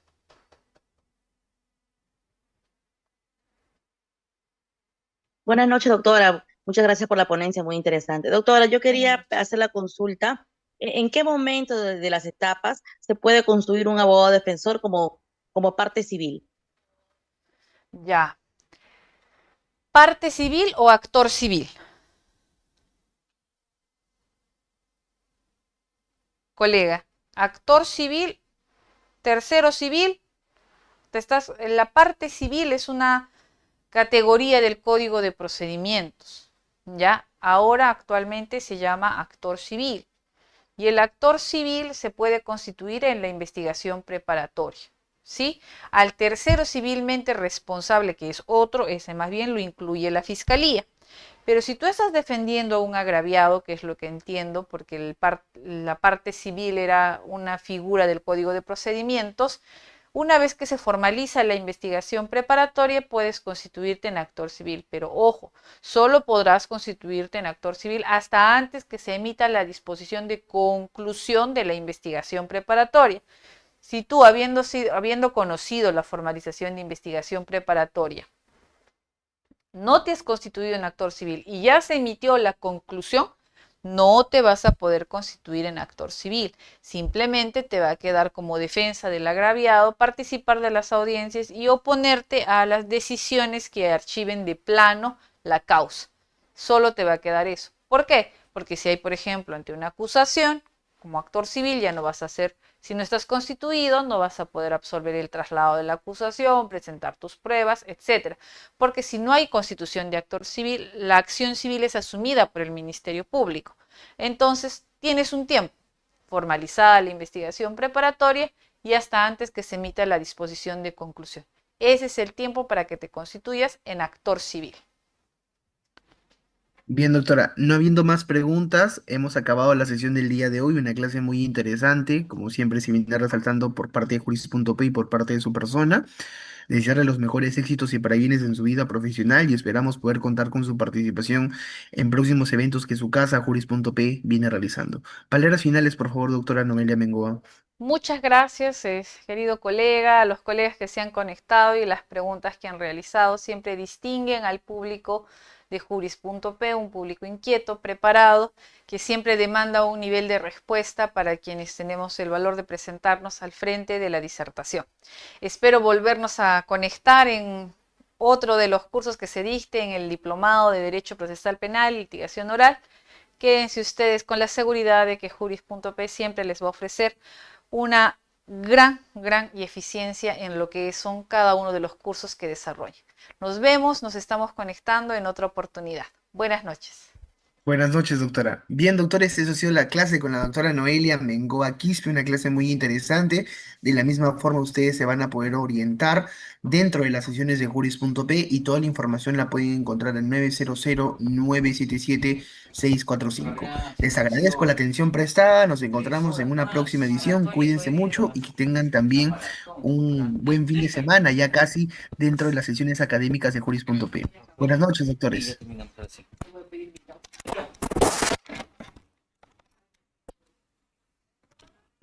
Siéntese. ¿Verdad? ¿Cómo se llama? Noah. Ese nombre.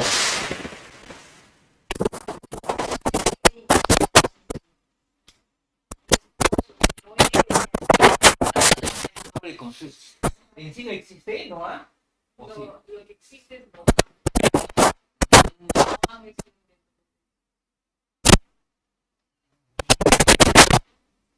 O sea, tiene un nombre único.